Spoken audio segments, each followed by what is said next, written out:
Entonces, lo que habíamos dicho es que íbamos a terminar de ver el anexo que le pusimos al estudio de nuestra lección, a la última lección de la verdad presente en Deuteronomio, que son el estudio de las citas, es el estudio de las citas a Moisés en el Nuevo Testamento.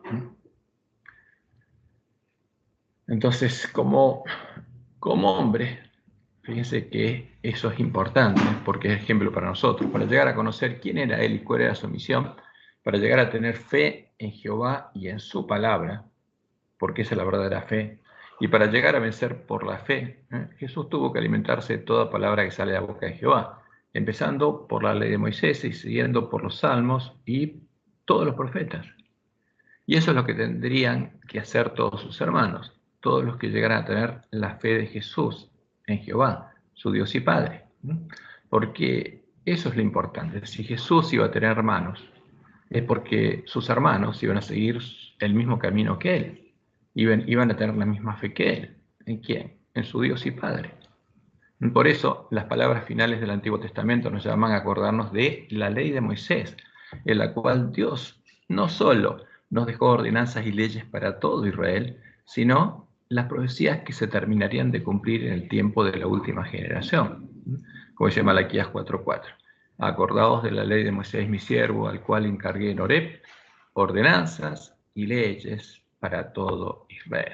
Y después continúa diciendo que él nos enviaría el profeta Elías. ¿Para qué? Para que nos acordemos de la ley de Moisés, para que nos volvamos a él. Porque, como en el tiempo en el que Dios mandó a Elías a su pueblo Israel, en medio de su pueblo habría, ¿qué cosa? Estaría Jezabel y los profetas de Baal. Ahora, ¿quiénes eran los profetas de Baal? Los profetas que Jezabel había puesto en lugar de los profetas de Jehová, los que comían de la mesa de Jezabel. Y por eso Jesús, en Mateo 24, anunciando lo que pasaría en nuestro tiempo, dijo que habría entre su pueblo siervos que estarían comiendo y bebiendo con los borrachos, o sea, los que comen de la mesa de Jezabel. Entonces, el que come y bebe con los borrachos y se sienta en esa mesa, termina siendo un profeta de Baal, aunque el ángel de la Odisea no lo sepa. Entonces, ¿por qué el pueblo de Dios estaría adorando al sol? Y fíjense qué importante es eso de entenderlo cuando sabemos qué día es hoy. Hoy es el día del nacimiento del dios de Roma. Hoy, 25 de diciembre, es el día del nacimiento del dios Sol invicto, de Apolo, el dios de las fortalezas, porque la profecía anunciaba que los apóstatas de la iglesia primitiva adorarían al dios de las fortalezas, al dios de Roma, a un dios ajeno, y apostatarían de Jehová, del dios de sus padres. Entonces Roma celebra el nacimiento de ¿quién? Del dios Sol, al que llama Cristo. El nacimiento de Apolo. Entonces por eso nosotros tenemos que entender qué es lo que está pasando para poder explicarles a nuestros hermanos, primero a nuestros hermanos adventistas y después a nuestros hermanos que están en medio de la Gran Babilonia. ¿Qué está pasando? ¿Por qué el mensaje del primer ángel los llama a adorar al único Dios verdadero, al que no conocen ni están adorando? Entonces, pero si nos acordamos de la ley de Moisés, que eran las escrituras que enseñaron Jesús y los apóstoles, las escrituras en las que deberíamos buscar para recuperar el conocimiento de la verdad echada por tierra y llegar a tener la fe de Jesús y la iglesia primitiva, entonces podríamos abrir los ojos. Por esa causa, como era la Biblia de la iglesia primitiva, era la Biblia de Jesús, cuando los apóstoles Jesús la citaron a Moisés también. Y en las palabras del Nuevo Testamento encontramos 80 citas en las que se nombra a Moisés. Y lo que íbamos a hacer era estudiarlas. Acuérdense que estamos leyendo las palabras de los cadáveres de los dos testigos, que contienen las palabras que los sabios de Roma introdujeron en la Biblia católica. ¿Para qué? Para dar sustento a las doctrinas de Roma. Entonces, por eso, la mayoría son correctas, pero hay algunos casos donde hay palabras de los sabios de Roma. La primera vez que aparece en el Nuevo Testamento Moisés es en Mateo 8:4, que dice: entonces Jesús les dijo, mira, no lo digas a nadie, ¿Cuándo pasó esto? Cuando sanó a uno de los leprosos de lepra. Mira, no lo digas a nadie, sino ve, muéstrate al sacerdote y presenta la ofrenda que ordenó Moisés para testimonio a ellos. Entonces, ¿qué está diciendo Jesús? Le está enseñando a quién, a su pueblo, a hacer lo que Dios ordenó por medio de Moisés. Porque después diría ni una jota ni una tilde cambiara de la ley. Y ellos tenían que cumplirlo. O sea, Jesús no vino a abrogar, como él dijo, la ley, sino a cumplirla.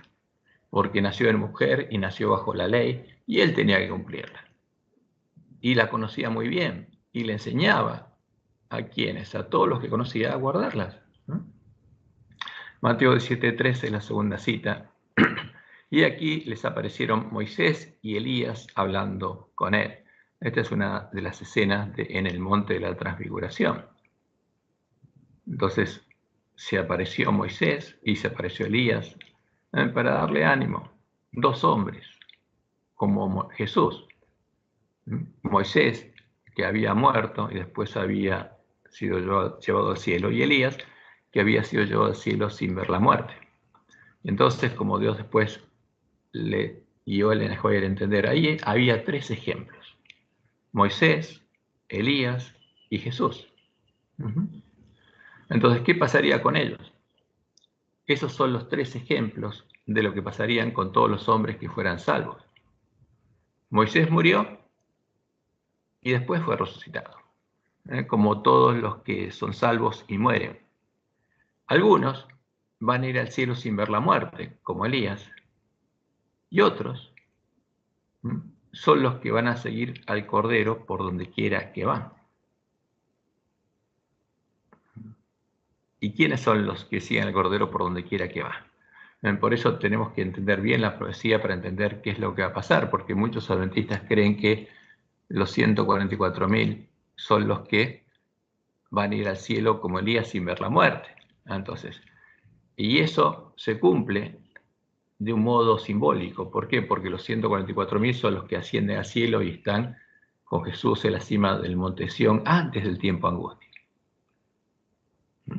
Y están en el cielo simbólicamente, están con Jesús en la cima del monte Sión, teniendo el nombre de Dios y el Cordero escrito en la frente, pero después van a la batalla con el Cordero, siguiendo las pisadas de Jesús, como Dios le mostró a Elena en una de sus visiones. Y llegan al lugar del camino donde el camino está manchado con sangre, porque algunos van a ser martirizados como Jesús. Pero ese es el tema, entonces tenemos que entenderlo. La próxima cita está en Mateo 17:4, cuando Pedro le dijo a Jesús: Señor, bueno es para nosotros que estemos aquí. Si quieres, hagamos aquí 3 enramadas, una para ti, otra para Moisés y otra para Elías. Quería hacerle un tabernáculo como los que se hacían en la fiesta de los tabernáculos. Y Mateo 19:7 es la próxima cita. Y le dijeron: ¿por qué pues Moisés mandó dar carta de divorcio y repudiarla? Porque Jesús le estaba enseñando que el que repudia a su mujer sin que haya adulterio, y esta si un otro hombre adultera. ¿Qué pasa acá? Si alguien se unía a una mujer repudiada, adulteraba. ¿Por qué? Porque hay una sola forma en que se rompe, para Dios se rompe el vínculo del matrimonio, es el adulterio. Es lo que pasó con Israel, por el cual Israel rompió su vínculo con Jehová, por adorar a dioses ajenos. Entonces la siguiente es Mateo 19:8. Él les dijo: por la dureza de vuestro corazón, Moisés os permitió repudiar a vuestras mujeres, mas al principio no fue así. Entonces, ¿qué pasaba ahí? Ese no es el plan de Dios. Pero había en la ley de Moisés algo que les permitía hacerlo, pero ellos lo habían distorsionado. Mateo 22:24. ¿Qué le dijeron a Jesús? Maestro, Moisés dijo: si alguno muere sin hijos, su hermano se casará con su mujer y levantará descendencia a su hermano. Y después le sigue diciendo, ¿qué va a pasar en la resurrección? ¿Por qué? ¿De cuál de los dos va a ser mujer? ¿O de cuál de todos los que, todos los hermanos que sucesivamente la tuvieron por mujer para engendrar, que generara hijos y no engendró, va a ser el esposo de esta mujer? ¿Y qué le dijo Jesús?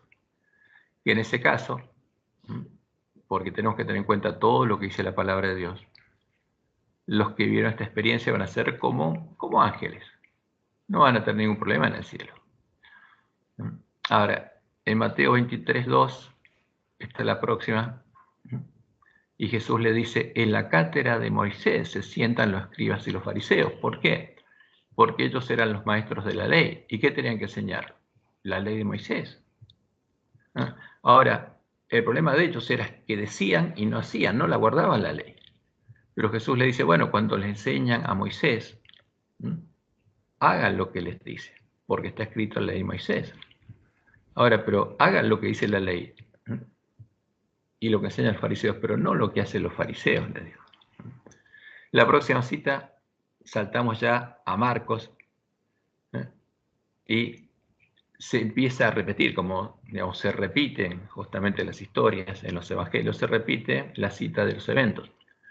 Y le dijo, mira, no digas a nadie, sino ve, muéstrate al sacerdote y ofrece por tu purificación lo que mandó Moisés para testimonio a ellos.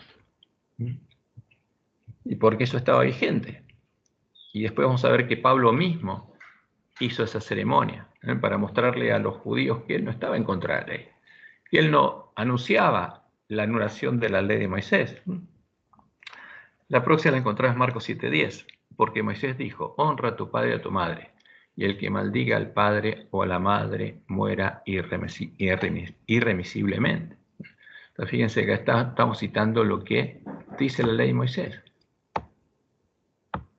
Y en Marcos 9:4, de vuelta vamos al monte de la configuración, Marcos 9:4 y 5, donde ahí aparecen Moisés y Elías con Jesús.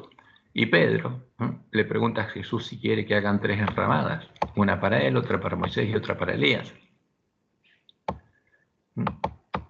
En Marcos 10:3,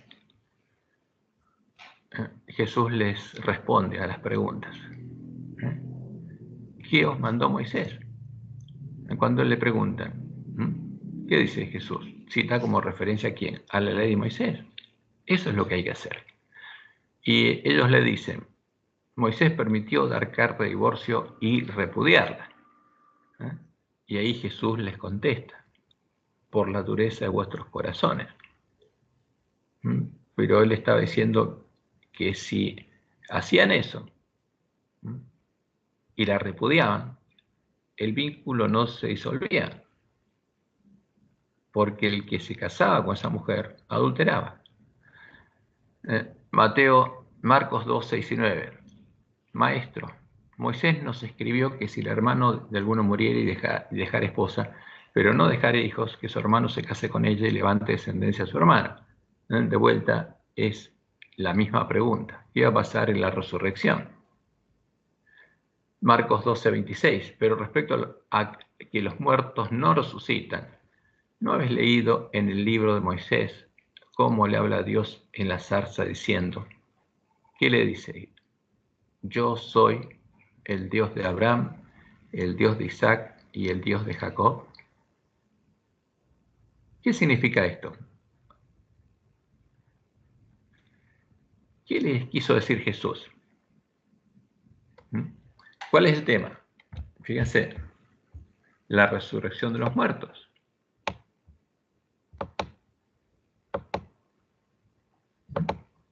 ¿Qué decía Jesús? Los muertos van a resucitar. Y les dice, ¿no habéis leído en el libro de Moisés cómo Dios le habla a Moisés en la zarza diciendo, yo soy, ¿quién? El Dios de Abraham,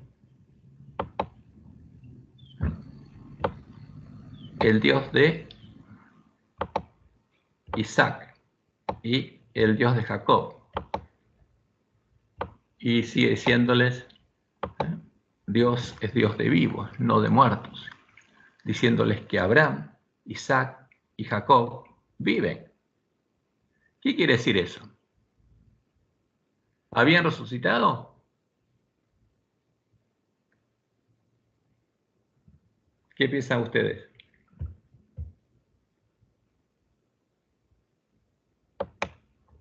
Fíjense, vamos a ver algo.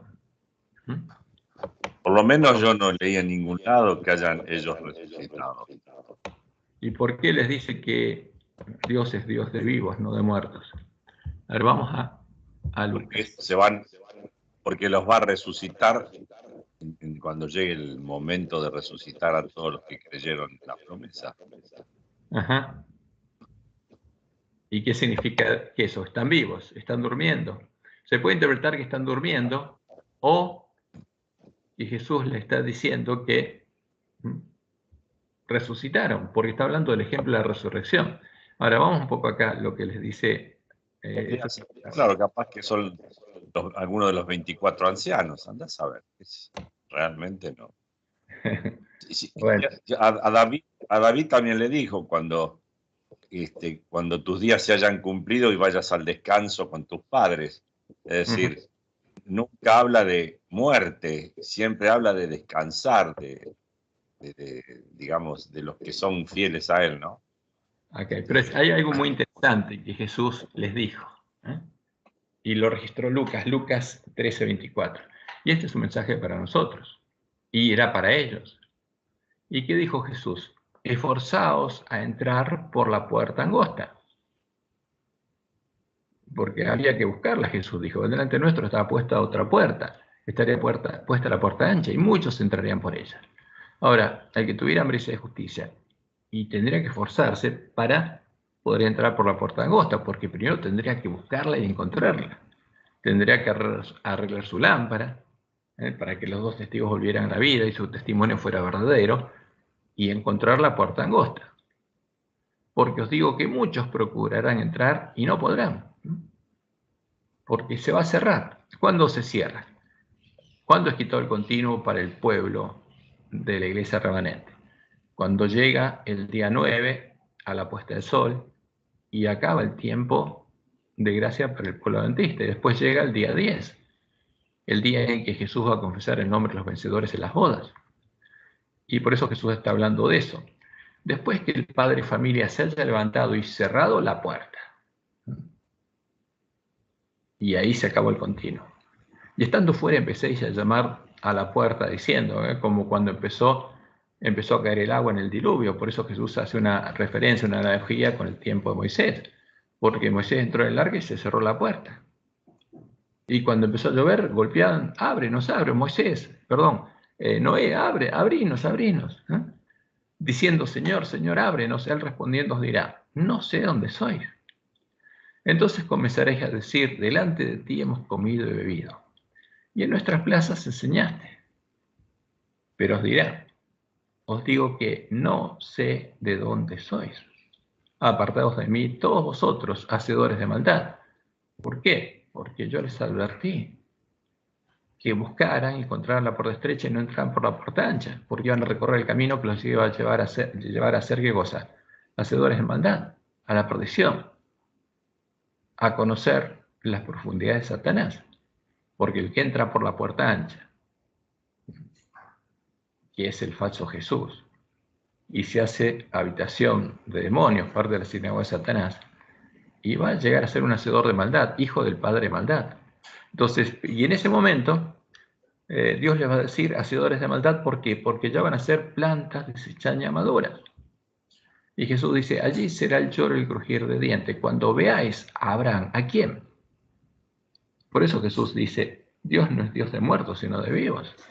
Cuando veáis a Abraham, a Isaac y a Jacob, y a todos los profetas del reino de Dios, y vosotros estéis excluidos.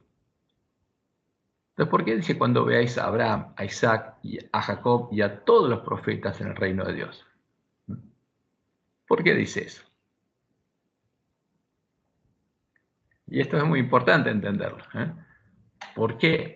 Ahora, si Dios los había resucitado, Abraham, Isaac y Jacob, por eso Jesús decía, Dios es Dios de vivos, no lo sabemos. Lo que sí él estaba diciendo es que, porque esto se aplicaba al pueblo judío y a nosotros, porque ellos les cerró la puerta cuando llegó el primer sitio sobre Jerusalén en el año 66 y medio, que Abraham, Isaac y Jacob estarían en el reino de Dios, junto a todos los profetas de Dios, a todos los que murieron por predicar justamente las palabras de Dios, incluyendo a Isaías, incluyendo al último, que fue Juan el Bautista, que fueron resucitados cuando, en la resurrección que hubo cuando Jesús resucitó, cuando él fue a su Padre y llevó con él las primicias de entre los muertos. Entonces, ¿dónde estarían Abraham, Isaac y Jacob? Y todos los profetas, como dice él, en el reino de Dios.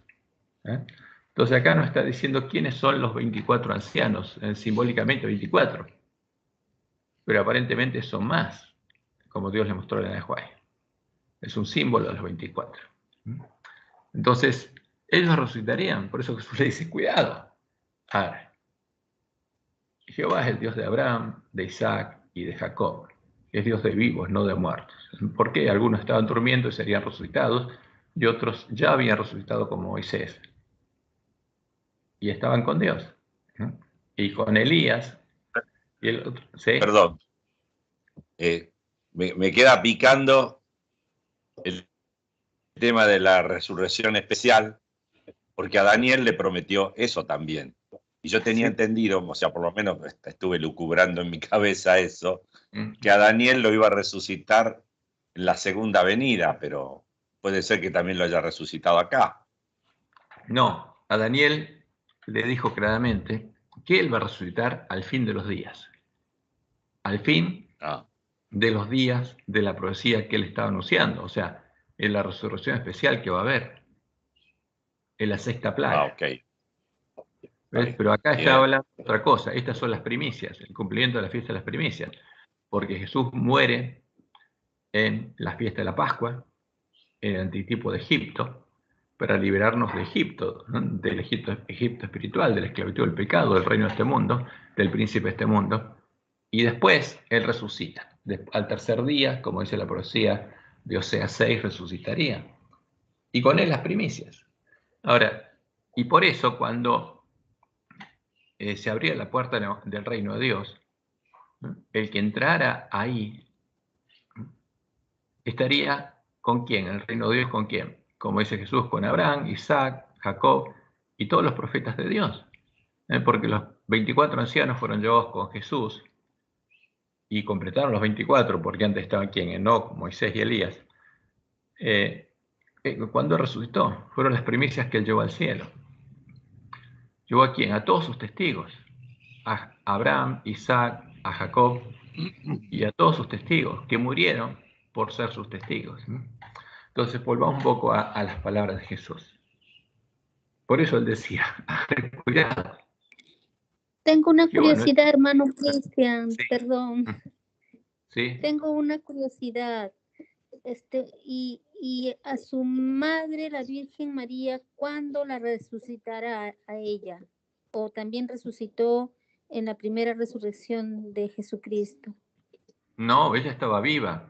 Acuérdense que en Pentecostés, ella, con todos los que estaban esperando recibir el Espíritu Santo, estaban unánimes juntos en el aposento alto. Porque ella, como todos nosotros, era una mujer que tenía que ser redimida. Y ahí, con todos los que recibieron el Espíritu Santo en Pentecostés, ella también lo recibió. Ahí lo recibió. Ahí nació de Dios. Como todos sus hermanos. Y ahí empezó a ser transformada por Dios a imagen de Jesús. Porque ella también necesitaba que la promesa se cumpliera en ella. Porque era una mujer como todas las mujeres. No es lo que dice Roma. Era una mujer como todos nosotros, y todos pecamos y estábamos destituidos de la gloria de Dios, incluso también María, aunque era una mujer que era consagrada a Dios. Entonces ahí recibió el Espíritu Santo la promesa, ahí nació Dios, y ahí empezó a ser transformada a imagen de Jesús. ¿Y cuándo va a resucitar? Y va a resucitar, no sabemos si va a resucitar en la resurrección especial o en la segunda venida. Pero la Biblia no dice nada que Dios la haya resucitado ni la haya llevado al cielo, como dice Roma, es una tradición romana. Ok, hermano, gracias. No, por favor. Entonces, volvamos a las citas que estamos viendo. Entonces Jesús le dice,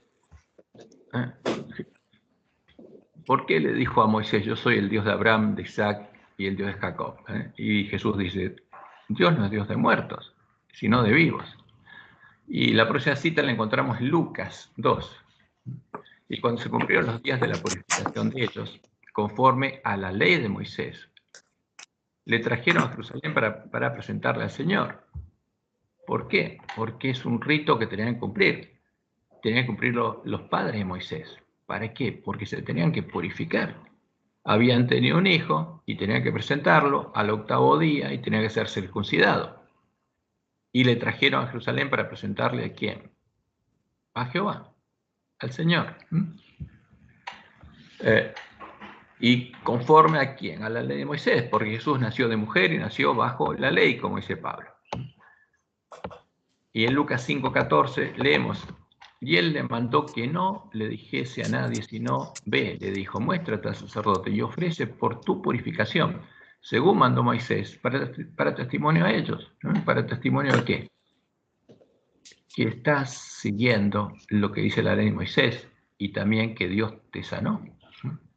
Y en Lucas 9:30 leemos, y aquí 2 varones que hablaban con él, los cuales eran Moisés y Elías, de vuelta el monte de la transfiguración y la oferta de Pedro de hacer 3 enramadas, una para Jesús, otra para Moisés y una para Elías, y agrega Lucas, no sabiendo lo que decía, porque a ver, simplemente se ofreció a hacer eso, porque era muy impetuoso.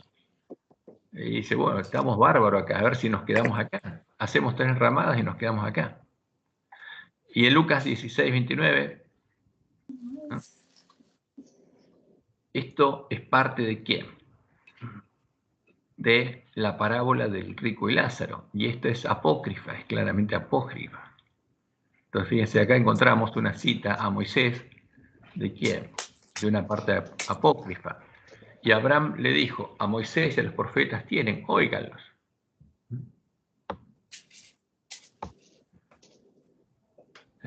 Y en el versículo 31 más Abraham le dijo, si no oyen a Moisés y a los profetas, tampoco se persuadirán, aunque alguno se levante de los muertos y vaya a ellos.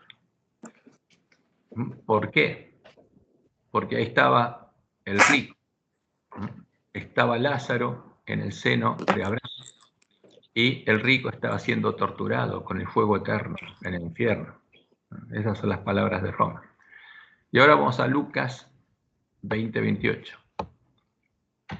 Donde de vuelta es la misma pregunta que se repite. Si el hermano Moisés nos escribió... Sí. Apócrifa, ¿verdad? ¿Qué? Toda esa parábola es apócrifa. Toda, sí, es una abominación. Tal cual, sí, sí. En Lucas 20:28 leemos, de vuelta que Moisés nos escribió, le pregunta a Jesús, si el hermano de alguno muriere teniendo mujer y no dejaré hijos, que su hermano se case con ella y levante descendencia a su hermano. Y le pregunta entonces a Jesús en la resurrección qué va a pasar. Ahora vamos al próximo versículo. Pero en cuanto a que los muertos han de resucitar, aún Moisés lo enseñó en el pasaje de la zarza, cuando llama al Señor, Dios de Abraham, de Isaac y de Jacob. Entonces, ¿qué dice Jesús? Que al llamar a Jehová, Dios de Abraham, Isaac y de Jacob, Dios estaba enseñando que Abraham, Isaac y Jacob iban a resucitar, porque estaba enseñando la resurrección, porque está hablando de eso, en cuanto a que los muertos han de resucitar. ¿Qué dice Jesús? Moisés lo enseñó. Y por eso le enseñaba que el que entra al reino de los cielos va a estar en la presencia de Dios, pero también ¿dónde? Porque ahí van a estar Abraham, Isaac y Jacob. Porque la promesa a ellos se cumpliría cuando viniera el Mesías. En Lucas 24, 27 leemos, y comenzando desde Moisés, Jesús, y siguiendo por todos los profetas, les declaraba en todas las escrituras lo que de él decían. Entonces, Jesús mismo siempre citó a Moisés y a todos los profetas del Antiguo Testamento, porque ellos eran los que daban testimonio de él. Y de ese modo nos enseñó a cómo encontrar la puerta estrecha. Y tendríamos que esforzarnos en leer y oír las palabras de Moisés, los salmos y los profetas para encontrar la puerta estrecha. Entonces, ese es el camino en el cual nos alimentaríamos de toda palabra que sale de la boca de Dios para poder vivir, para conocer la verdad. Porque no solo de pan vivirá el hombre, sino de toda palabra que sale de la boca de Jehová vivirá el hombre. Y en Lucas 24, 44, les dijo, estas son las palabras que os hablé estando aún con vosotros, que era necesario que se cumpliese todo lo que está escrito de mí, ¿dónde? En la ley de Moisés, porque es una profecía que hablaba el Mesías y también, como él dijo, es una profecía que se va a terminar de cumplir, ¿cuándo? Recién, cuando todo se haya cumplido, cuando después del milenio haya cielos nuevos y tierra nueva. Pero Jesús les enseñó todo lo que estaba escrito de él en la ley de Moisés, en los profetas y en los salmos. Y en Juan 1:17 leemos, pues la ley por medio de Moisés fue dada. Entonces, ¿quién la dio? No la dio Moisés, fue Dios el que se la dio a él. Pero la gracia y la verdad vinieron por medio de Jesucristo. Y en Juan 1:45 leemos, Felipe halló a Natanael y le dijo, hemos hallado a aquel de quien escribió Moisés en la ley. Fíjense que estos eran judíos, discípulos de Juan, en que le preparaba el camino a quién, al Mesías, a Jehová, a nuestro Dios. ¿Y qué le dijeron? ¿Qué le dijo Felipe a Natanael? Hemos hallado a aquel de quien escribió Moisés en la ley, porque ellos conocían lo que decía la ley del Mesías. De quien escribió Moisés en la ley, así como los profetas, a Jesús, el hijo de José, de Nazaret. ¿Cómo lo identificaban? Como el hijo de José, hijo de David. Juan 3:14 leemos, y como Moisés levantó la serpiente en el desierto, así es necesario que el Hijo del Hombre sea levantado, porque lo que pasó en el desierto era un símbolo. ¿Quién había picado a los hombres que se habían quejado y habían dudado de Dios? La serpiente, que era las serpientes ardientes, que era un símbolo de Satanás. ¿Y qué corría por las venas de ellos? El veneno de la serpiente. ¿Y qué pasaba cuando ese veneno llegaba a su sistema nervioso? Morían. ¿Y cómo serían salvos? Entonces Dios le mandó a Moisés que hiciera algo simbólico y que confiara en que él los iba a librar. ¿Qué iba a hacer Dios? Iba a quitar el veneno y le iba a clavar ¿dónde? En el madero. Porque esa es la promesa, es parte del Evangelio. Porque lo que queda clavado en el madero es el veneno de la serpiente. Es la serpiente. Porque la serpiente nos picó a Adán y Eva, metió su veneno en Adán y Eva, llegó a nosotros y nos reclama como propios. Ahora, la promesa de Dios es que si confiamos en lo que Él hizo en el madero, poniéndole el veneno de serpiente en quién, en el Mesías, en el Cordero Inocente, para que Él muriera en nuestro lugar y ese veneno quedara clavado en el madero, nosotros también seríamos salvos. Y como Moisés levantó la serpiente en el desierto, ¿para qué? Para que todo el que creyera en la promesa de Dios, que Él quitaría ese veneno del torrente sanguíneo y lo clavaría en el madero. Y eso pasó porque todos vivieron, todos los que creyeron vivieron. Así es necesario que el Hijo del Hombre sea levantado. ¿Para qué? De vuelta, para que todo aquel que crea en Él sea liberado del veneno de la serpiente, que está en nuestro torrente sanguíneo, de otro modo, como la ley del pecado escrita en nuestra mente y en nuestro corazón. Por eso somos esclavos del pecado. Entonces Jesús, fíjense que enseñaba para que entendieran lo que pasó en ese tiempo, que era un símbolo que se iba a repetir, un símbolo de lo que Dios iba a hacer cuando trajera su cordero. En Juan 5:45 leemos: no penséis que yo voy a acusaros delante del Padre. Hay quien os acusa, Moisés, en quien tenéis vuestra esperanza. O sea, yo no soy el príncipe de este mundo que los voy a acusar. Ahora, ¿pero qué los acusa? Aparte del príncipe de este mundo, la conciencia de ustedes y la ley. Porque ustedes conocen la ley, porque es algo que conocen y saben cuando la violan. Porque si creyereis a Moisés, me creeríais a mí, porque dice Jesús, de mí escribió él. Entonces, por eso, cuando uno va a la ley y entiende de qué habla de Jesús. Porque si creyereis a Moisés, me creeríais a mí, porque de mí escribió, ¿quién? Moisés. Porque todas las ceremonias de santuario, todas las ceremonias de fiestas solemnes de Jehová, que hablan de lo que Dios haría, estaban hablando de quién, del Mesías, lo que Dios haría, como cuando puso el madero con la serpiente y les quitó el veneno a la serpiente. Juan 6:32.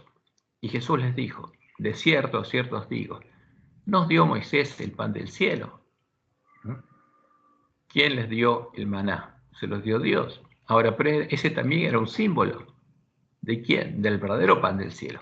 Mas mi Padre os da el verdadero pan del cielo, el antitipo del maná. Y ese es el alimento que tenemos que comer en la Pascua, el verdadero pan del cielo. En Juan 7:19 leemos: no os dio Moisés la ley, y ninguno de vosotros cumple la ley. ¿Por qué procuráis matarme? Porque lo querían matar. Y si ninguno cumplía la ley, y le pregunta a él, ¿por qué me preocuparán matar a mí? ¿Violé la ley de Moisés, la que ustedes no cumplen? Porque ustedes no cumplen la ley, no pueden cumplirla, yo voy a morir. Pero les pregunta a ellos, ¿por qué me quieren matar? Juan 7:22. Por cierto, Moisés os dio la circuncisión. No porque sea Moisés, sino de los padres, claramente. O sea, porque la circuncisión fue dada por Dios a quien, a Abraham, Isaac y a Jacob. Pero ¿qué pasa? Está diciendo, bueno, pero está en la ley de Moisés y ustedes se circuncidan por eso. Y en el día de reposo circuncidáis al hombre. ¿Para qué? Para cumplir con la ley. Y por supuesto eso estaba bien. Y Jesús le dice, sigue diciendo, y al hacer eso, no reposan el sábado.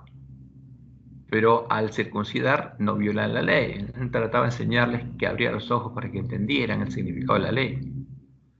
Si recibe el hombre la circuncisión al día de reposo, para que la ley de Moisés no sea quebrantada. ¿Os enojáis conmigo porque en el día de reposo sané completamente a un hombre? Y estaban ciegos y no entendían. Porque Jesús le enseñaba a sanar a un hombre. Lo puede sanar porque esa es la voluntad de mi Padre, porque no lo hice yo, lo hizo mi Padre. Y al sanar en día de reposo, no quebranté la ley. Ese es el tema. Y bueno, nosotros tenemos que entender también la ley. Juan 8:5. Y en la ley Moisés nos mandó apedrear a tales mujeres. Tú pues, ¿qué dices? ¿Y qué les dijo Jesús? Se arrodilló y empezó a escribir los pecados de ellos. ¿Y qué les dijo? El que esté libre de culpa, juzgue a su hermano y lance la primera piedra. Como él dijo, no juzguéis.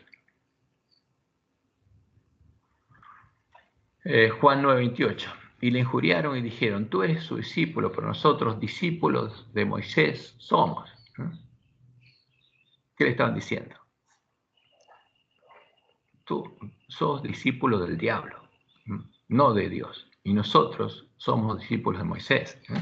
Nosotros, el versículo 29, nosotros sabemos que Dios ha hablado a Moisés, pero a ese no sabemos de dónde sea. Le están diciendo a Jesús, no te conocemos, no sabemos dónde soy. Y en Hechos 3:22 leemos, y esto es parte de la enseñanza a los discípulos, porque Moisés dijo a los padres, el Señor vuestro Dios os levantará profeta de entre vuestros hermanos como a mí. Entonces ahí está citando la promesa de Dios de enviarles profetas. Y el profeta que hablaría cara a cara con Dios, ¿quién sería? Jesús. Porque a todos los otros Dios les habló en sueños y les dio visiones. Pero al que le hablaría cara a cara, como hablaba antes del diluvio con los hombres, y habló con Moisés, sería Jesús. Y eso es lo que estaba predicando Pedro. El Señor vuestro Dios os levantará profeta de entre vuestros hermanos, como a mí. A él oiréis en todas las cosas que os hable. Y en Hechos 6:11 leemos, entonces sobornaron a unos para que dijesen que le habían oído hablar palabras blasfemas contra Moisés y contra Dios. O sea, como que Jesús hablaba en contra de Moisés. Y todo lo contrario, Jesús enseñaba a guardar la ley. Hechos 6:14, pues le hemos oído decir que ese Jesús de Nazaret destruirá este lugar y cambiará las costumbres que nos dio Moisés. Ahora, ¿pero Jesús iba a destruir el templo? No. Jesús estaba anunciando lo que iba a pasar y ya Dios había anunciado en Daniel 9 que después de las 70 semanas, nuevamente Jerusalén y el templo serían destruidos, después de que su pueblo hubiera dado muerte al Mesías. Pero ellos levantaban falso testimonio, que Jesús iba a destruir Jerusalén. No, Jesús no va a destruir Jerusalén. Y cambiará las costumbres que nos dio Moisés. No, Jesús no cambió ni una jota ni un tilde de la ley, lo cumplió. Simplemente les enseñó el significado de la profecía, lo que significaba lo que Dios había anunciado que haría, en que haría un nuevo pacto con ellos. Y eso lo anunció en la ley de Moisés y por medio de todos los profetas. Y Hechos 7:20, ahí estas citas son de Esteban, cuando Esteban habla a sus hermanos y hablándoles del anuncio de la ley. En aquel mismo tiempo nació Moisés y fue agradable a Dios y fue criado 3 meses en casa de su padre. Y fue enseñado Moisés en toda la sabiduría de los egipcios y era poderoso en sus palabras y obras. Y sigue en el versículo 29. Al oír estas palabras, porque les cuenta todo el relato, cuando Moisés oyó que justamente sus hermanos sabían que él había matado al egipcio, Moisés huyó y vivió como extranjero en tierra de Madián, donde engendró 2 hijos. Y versículo 31, entonces Moisés, mirando, se maravilló de la visión y acercándose para observar, vino a él la voz del Señor. Porque ¿qué vio Moisés? Una zarza que ardía y no se consumía. Y Jehová le habla, ¿y qué le dice? Yo soy el Dios de tus padres, Dios de Abraham, de Isaac, el Dios de Abraham, el Dios de Isaac y el Dios de Jacob. Y Moisés, temblando, no se atrevía a mirar. Y sigue el relato. A este Moisés, a quien habían rechazado, diciendo, ¿quién te ha puesto por gobernante y juez? A este lo envió Dios como gobernante y libertador por mano del ángel que se le apareció en la zarza. ¿Qué le estaba diciendo Esteban? Al que rechazaron, Dios les envió.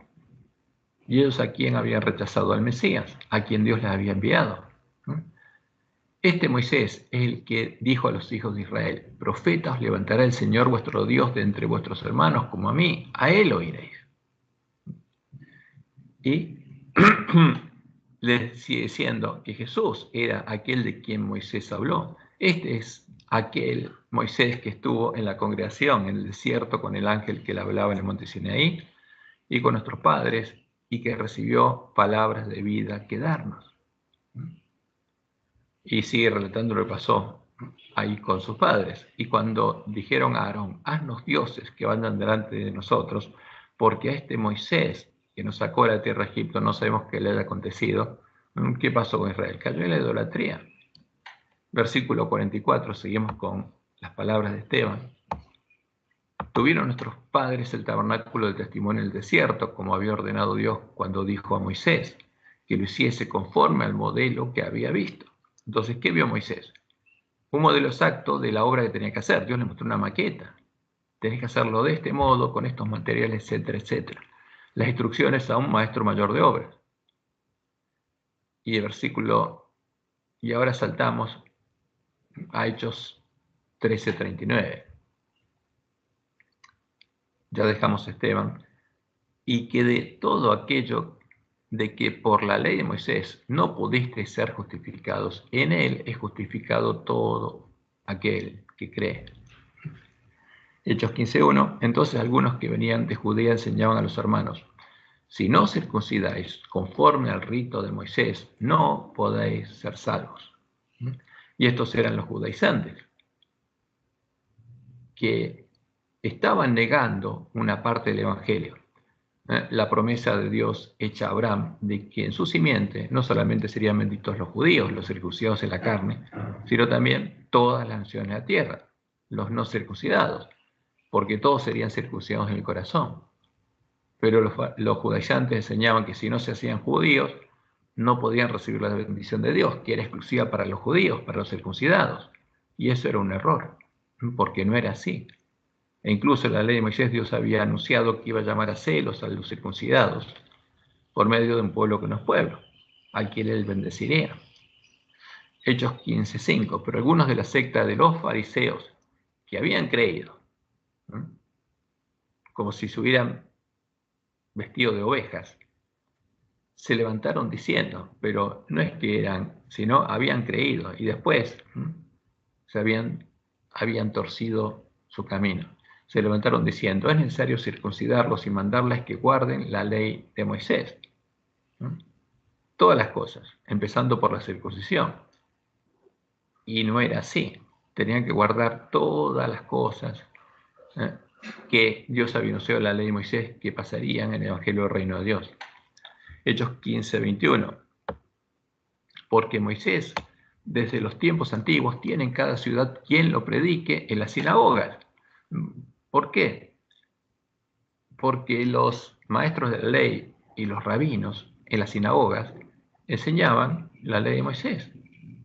Y en todas las capitales, todas las ciudades del Imperio Romano, había sinagogas, donde todos los sábados los judíos se reunían para estudiar la ley. Y a esas sinagogas iban inicialmente los cristianos, porque eran judíos y tenían que ir a predicarle a sus hermanos cuál era el significado de las promesas de Dios, cuál era el Evangelio del Reino de Dios. Hechos 21:21. Pero se les ha informado en cuanto a ti que enseñas a todos los judíos que están entre los gentiles a apostatar de Moisés. Entonces, ¿cuál era la acusación que le hacían a Pablo cuando fue justamente tomado preso? Que él enseñaba a todos los judíos. ¿Por qué él iba a hablar a los hermanos?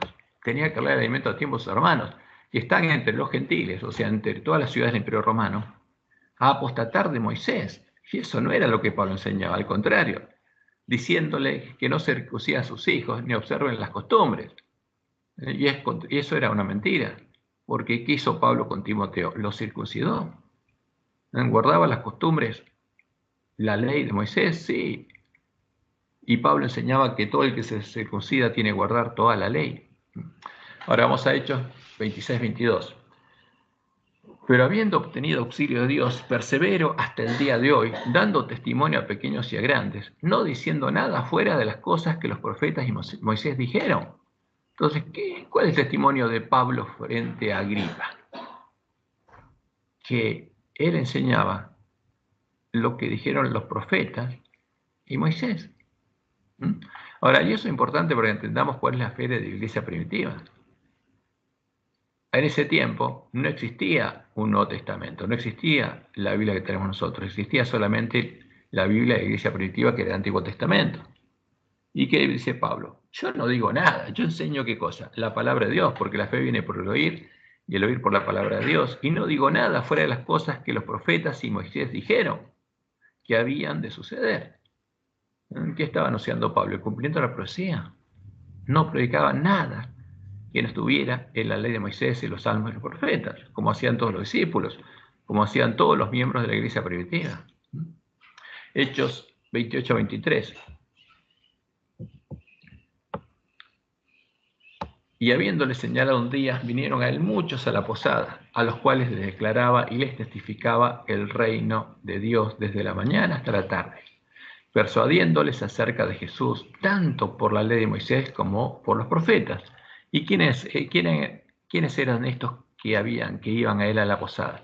Como lo habían echado a la sinagoga, eran los judíos que querían saber. E iban a él para que les enseñara. ¿Y qué les enseñaba? La ley de Moisés y los profetas.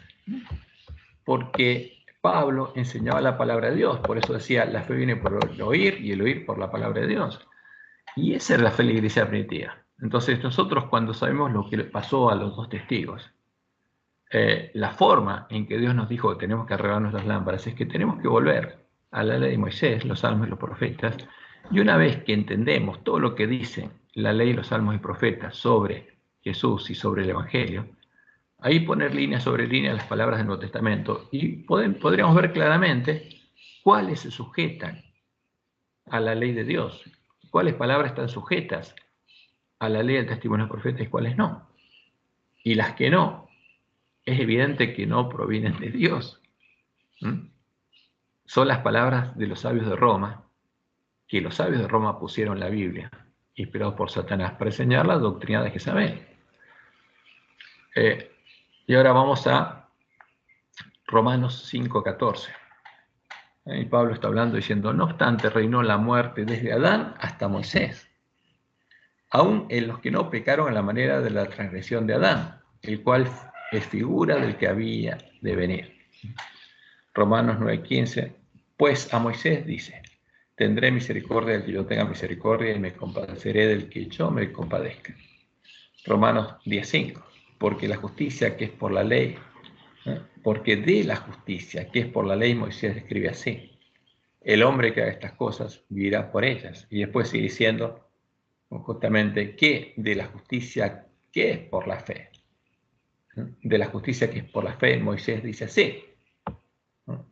Y es citando Deuteronomio 30, como lo estudiamos hace 2 semanas. ¿Qué dice la ley de Moisés? Que la ley de Dios no va a estar lejos de nosotros, como estaba para ellos, sino que estaría muy cerca de nosotros, en nuestra boca y en nuestro corazón, para que la cumplamos. Y esa es la promesa de Dios. Y esa es la fe que tenía la iglesia primitiva, que era el cumplimiento de la promesa de Dios en la ley de Moisés, los salmos y los profetas. Ahora vamos a Romanos 19. Y ahí hay una cita de Deuteronomio 32 que dice Pablo.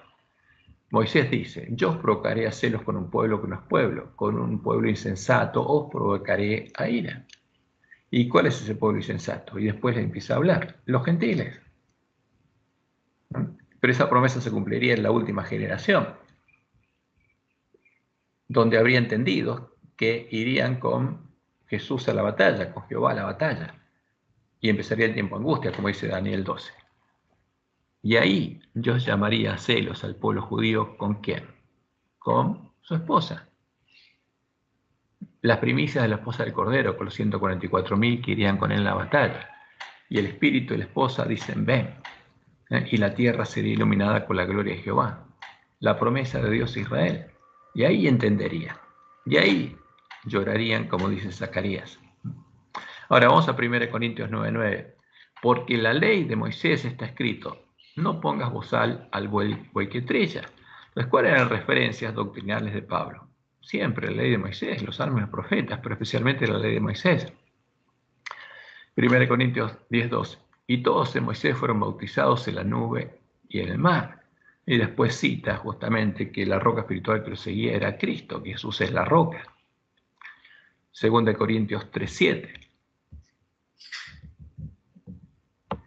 Y si el ministerio de muerte grabado con letras en piedra fue con gloria, tanto que los hijos de Israel no pudieron fijar la vista en el rostro de Moisés a causa de la gloria de su rostro, la cual había justamente de perecer. Entonces sigue hablando justamente Pablo de lo que pasaba en nuestro tiempo. En el versículo 13, y no como Moisés, que ponía un velo sobre su rostro para que los hijos de Israel no fijaran la vista en el fin de aquello que había de ser abolido. Versículo 15, y aún hasta el día de hoy, cuando se lee a Moisés, el velo está puesto sobre el corazón de ellos. Porque, ¿qué dice? Ahora, los cristianos leemos a Moisés, pero entendemos lo que Dios quiso decir. Pero ¿qué pasa con los judíos que no quieren aceptar el Evangelio? El velo todavía está puesto en el corazón de ellos y no lo entienden a Moisés, no entienden la profecía. Y por eso rechazaron al Mesías. ¿Hasta cuándo? Hasta que sean llamados a celos. Y vean, y lloren. Segunda Tito 3:8. Y de la manera que Janes y Jambres resistieron a Moisés, así también estos resisten a la verdad, hombres corruptos de entendimiento, réprobos en cuanto a la fe. ¿Por qué? Porque no entienden la ley, tienen los ojos cegados respecto a las palabras de Dios en la ley de Moisés, los salmos de los profetas. Hebreos 3:2.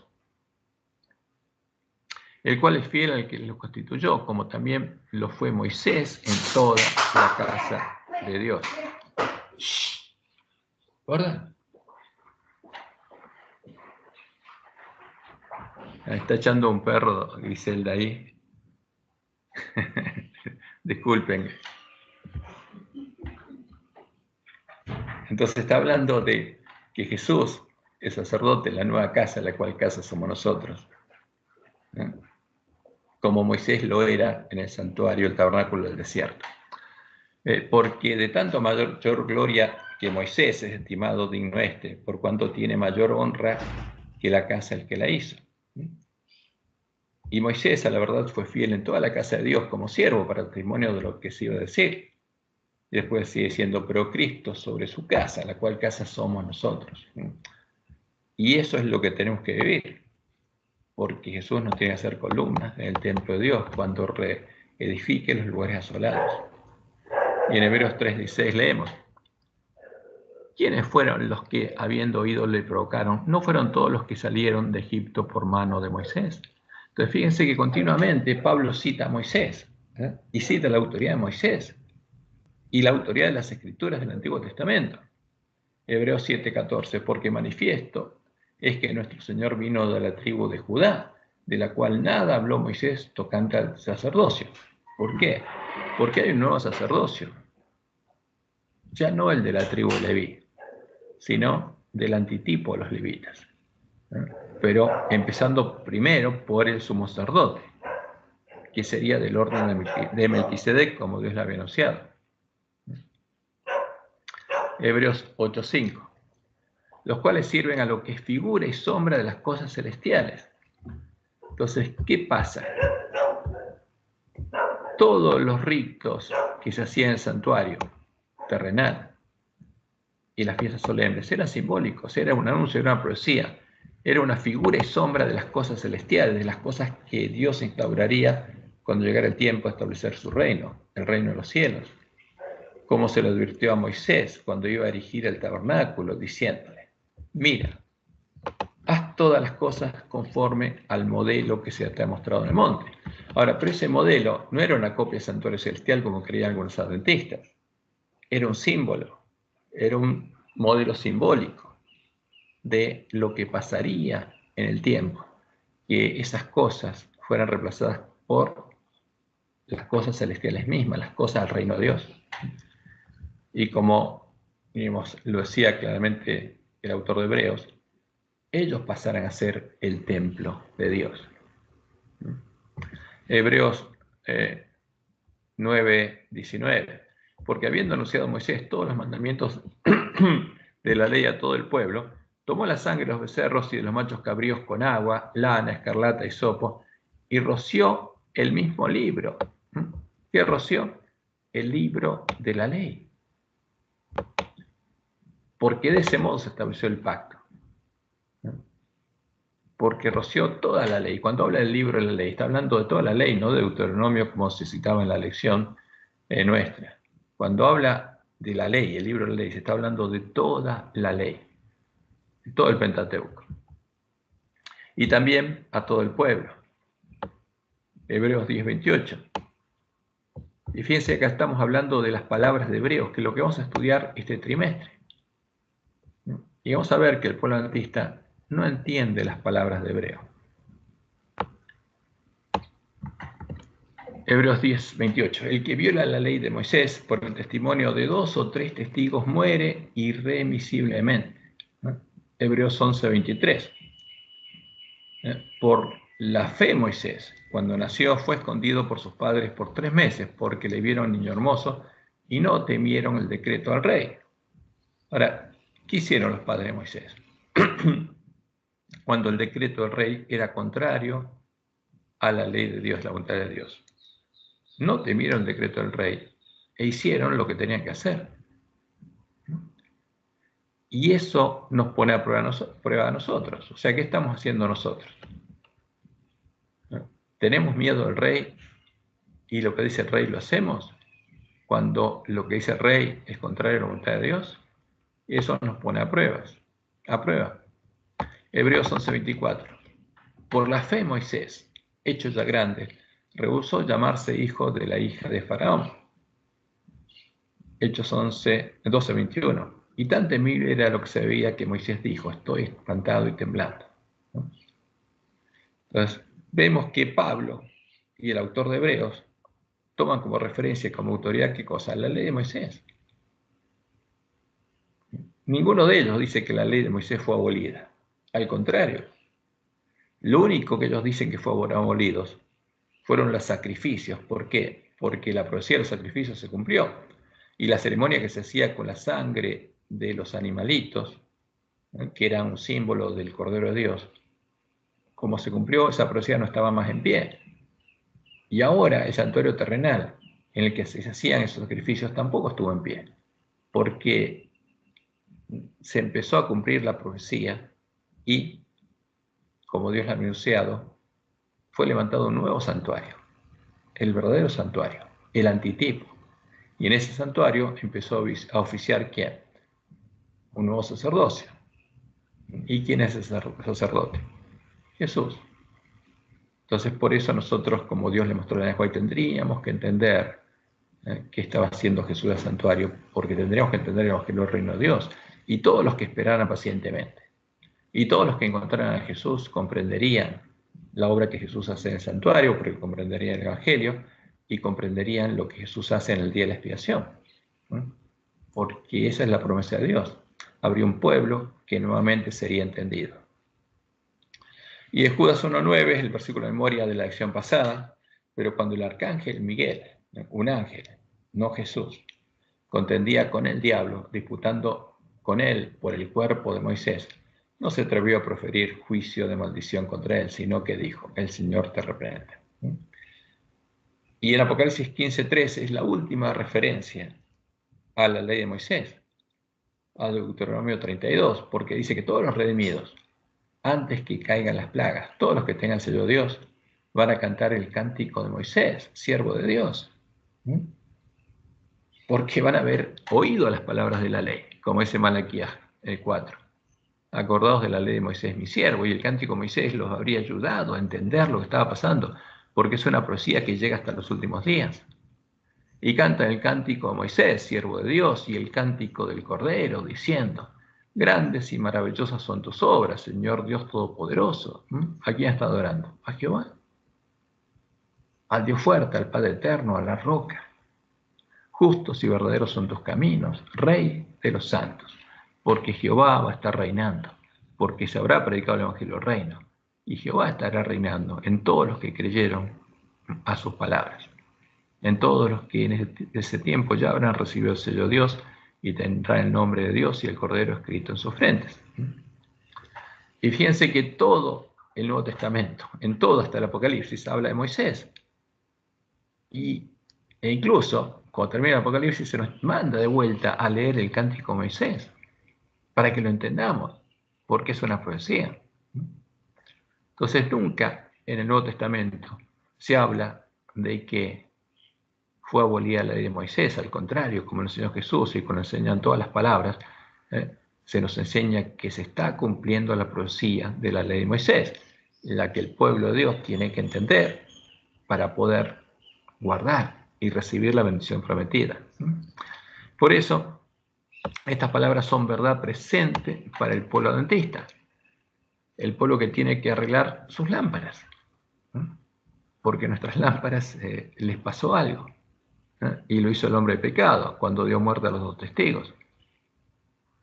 Porque después de arreglar nuestras lámparas y comprender la verdad, recién ahí podríamos volver a profetizar como lo hacían los miembros de la iglesia primitiva, con los 2 testigos estando vivos en nuestras manos. Porque no podemos profetizar con los cadáveres, tienen que estar vivas las escrituras, habiendo resucitado, como Moisés. Y las reglas son claras. ¿Por qué Dios llama a sus 2 testigos? Para que hagamos lo que Él nos enseñó a hacer. No se tomará en cuenta un solo testigo, Deuteronomio 19:15. A la ley, al testimonio, si no dijeren conforme a esto es porque no les ha amanecido. Entonces, cuando leemos las palabras del Nuevo Testamento, ¿qué tenemos que hacer? Si no dice conforme a la ley, al testimonio de los profetas, es porque esas palabras no vienen de Dios y al que las escribió no le había amanecido. No son palabras de Dios. Y así podemos separar la verdad del error en las palabras de la Biblia católica, para que los 2 testigos vuelvan a la vida, para conocer la verdad, para que nuestras lámparas se iluminen correctamente. Porque como dice Pablo, los espíritus de los profetas están sujetos a los profetas. Pues Dios no es Dios de confusión. La confusión viene de Babilonia. Y en Apocalipsis 11 se nos habla de lo que haría su pueblo para poder profetizar de nuevo, y los de los pueblos, tribus, lenguas y naciones verán sus cadáveres por 3 días y medio. Los observarán, porque tienen que entender la verdad, tienen que arreglar sus lámparas. Los van a escudriñar diligentemente, van a probar a la ley del testimonio de los profetas todos los testimonios del Nuevo Testamento, y no permitirán que sean sepultados. Y mientras tanto, los moradores de la tierra, a los que ayudó la mujer, todos los protestantes se regocijarán sobre ellos, porque todas las naciones habrían bebido el mismo vino, y se alegrarán y se enviarán regalos unos a otros, porque estos 2 profetas habían atormentado a los moradores de la tierra. Pero después de 3 días y medio, entró en ellos espíritu de vida. Después de este estudio diligente de los cadáveres, vuelven a la vida. Entró en ellos el espíritu de vida enviado por Dios, y se levantaron sobre sus pies. Y ahora sí, esas lámparas empiezan a iluminar bien, y ese pueblo, todos los que estudiaron los cadáveres y arreglaron sus lámparas, pueden profetizar de nuevo. Y cayó gran temor sobre los que los vieron, y oyeron una gran voz del cielo que les decía: subid acá. Y subieron al cielo en una nube. ¿A dónde? Simbólicamente, el cielo es el reino de Dios. Llega a la cima del monte Sión. Y los enemigos se van a dar cuenta de que algo pasó con ellos, porque van a empezar a resplandecer, y sus enemigos los vieron. Y como dijo Jesús, y a la medianoche se oyó un clamor: aquí viene el esposo, salid a recibirle. ¿Por qué? Porque ese pueblo ve las señales de los tiempos, que le anuncia que llegó el tiempo de la última generación, y Jesús viene en esa generación, y que tienen que prepararse. Entonces todas aquellas vírgenes se levantaron y arreglaron sus lámparas. Y ahí se cumple la visión, la promesa de Dios al pueblo adventista, porque esto se tiene que cumplir. Y el pueblo adventista tiene que tener fe en las promesas de Dios. Como dice Elena, Dios me ha mostrado el camino que el pueblo adventista ha de recorrer en viaje a la santa ciudad, así como la rica recompensa que se dará a quienes aguardan a su Señor cuando regrese de las bodas. En el comienzo del sendero, detrás de los que ya andaban, había una brillante luz que, según me dijo un ángel, era el clamor de medianoche que despertó a las vírgenes dormidas. ¿Y qué pasó con las sensatas? Empezaron a recorrer el camino. Esa luz brillaba a todo lo largo del sendero y alumbraba los pies de los caminantes para que no tropezaran. Delante de ellos iba Jesús, guiándolos hacia la ciudad, por la senda angosta, como saber en Hebreos. Y ellos iban siguiendo a Jesús en ese camino, puestos los ojos en Jesús. Y si no apartaban los ojos de él, iban seguros. ¿Y qué va a pasar al final de toda esa prueba? Porque van a llegar al final del camino, van a recibir el sello de Dios, van a predicar el mensaje de los 3 ángeles en fuerte pregón. Algunos van a pasar, ¿por dónde? En el lugar donde el camino está manchado con sangre. Van a ser mártires, pero van a ser resucitados en la resurrección especial. probablemente junto con Daniel, y van a ver venir la nubecita. Y se dirá en aquel día, he aquí, este es nuestro Dios, le hemos esperado y nos salvará. Este es Jehová, a quien hemos esperado. Nos gozaremos y nos alegraremos en su salvación. Y esa es la promesa de Dios para el pueblo adventista, ¿no? Y esa tiene que ser la esperanza y la fe del pueblo adventista. Y va a ser la fe de todos los que recorran el camino y sus lámparas no se apaguen. Entonces, como vemos, el Nuevo Testamento reafirma a Moisés, a la ley de Moisés, los salmos, los profetas, porque es el testimonio de los apóstoles que basaban su fe en las escrituras del Antiguo Testamento. ¿Cómo ellos iban a negar las escrituras, que eran la lámpara que guiaba sus pies? No podían. Entonces nosotros tenemos que estudiar esas escrituras para comprender cuál es la verdad. ¿Sí, Ricardo? Sí, perdón. Viste que el capítulo 11 habla, antes de empezar a hablar con la bestia esta que asesina a los dos testigos, la bestia que sube del abismo, la primera parte habla de una profecía que tiene que ver con una vara de medir del santuario, y que esa vara de medir del santuario, Dios le dice que mida solamente toda la parte del tabernáculo propiamente dicho, es decir, el lugar santo y el santísimo. ¿Por qué? Porque la parte del atrio es entregada a los gentiles por 1260 años. O sea, esa profecía de 1260 años, ¿cuándo se cumple? Porque, o sea, tengo clara la otra, la que habla de los dos testigos de la 1260, que la relaciono en paralelo con la de Apocalipsis 12, con la esposa de Dios, del Cordero, ¿no? Pero acá esta de 1260, ¿cuándo comienza? ¿En el 538? No. Ah, ya me parecía que. ¿Cuándo es entregado a los gentiles? Dios Digamos, sostiene. A ver, vamos justamente a repasar esto. Entonces, ¿qué pasó? En Pentecostés, los discípulos empezaron a entrar al reino de Dios, al templo de Dios, ¿no? A la ciudad de Dios, porque empezaron a entrar por las puertas de la ciudad de Dios, como Dios nos dice en el Apocalipsis 22, porque el que lava su ropa en sangre del Cordero puede entrar por las puertas de la ciudad de Dios para comer, ¿qué cosa? El fruto del árbol de la vida. Entonces, los miembros de la iglesia primitiva en Pentecostés empezaron a entrar por esa puerta y empezaron a comer, ¿qué cosa? El fruto del árbol de la vida, para tener vida eterna. Porque el que come el Cordero de Dios, el que come la cena de Pascua, tiene vida eterna, tiene vida. Ahora, a ese pueblo, que era el lugar santuario de Dios y la ciudad de Dios, que Dios estaba construyendo la cima del monte Sión sobre la piedra de ángulo de su templo, a esa ciudad, a la iglesia primitiva, hollaron los gentiles durante 42 meses o 1260 años. ¿A partir de cuánto empezó a ser perseguida? Y cuando Dios la levantó, como dice Apocalipsis 12, cuando vio el dragón que había sido echado del cielo, porque había sido vencido, persiguió a la mujer, a la cual Dios llevó al desierto por 1260 años. Entonces, estos 1260 años en que el dragón persiguió a la mujer, porque la mujer y la ciudad de Dios es la misma cosa, es el símbolo de lo mismo, porque la ciudad de Dios es la Nueva Jerusalén, es la esposa del Cordero, es un símbolo. Entonces, estos 42 meses son 1260 años en los cuales el dragón persiguió a la mujer y los gentiles hollaron la ciudad santa. ¿Hasta qué? Hasta que lograron echarla por tierra, hasta que lograron derribar al antitipo de Jerusalén y el templo. Como Nabucodonosor logró derribar el templo de Jerusalén y la ciudad de Jerusalén y después tuvieron que ser reedificadas, lo que echaron por tierra los gentiles fue ¿qué cosa? El lugar santuario de Dios, la ciudad de Dios, la iglesia de Cristo, la verdadera iglesia de Cristo. O sea que estas tres profecías van de la mano.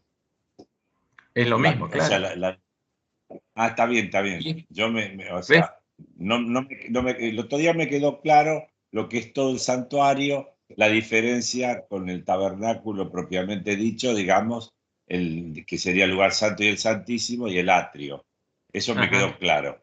Pero lo que no me había quedado claro es eso, lo de la vara de medir, que mida solamente, digamos, la parte del tabernáculo propiamente dicho, Los que y el están en la tema de casa los de Dios. gentiles.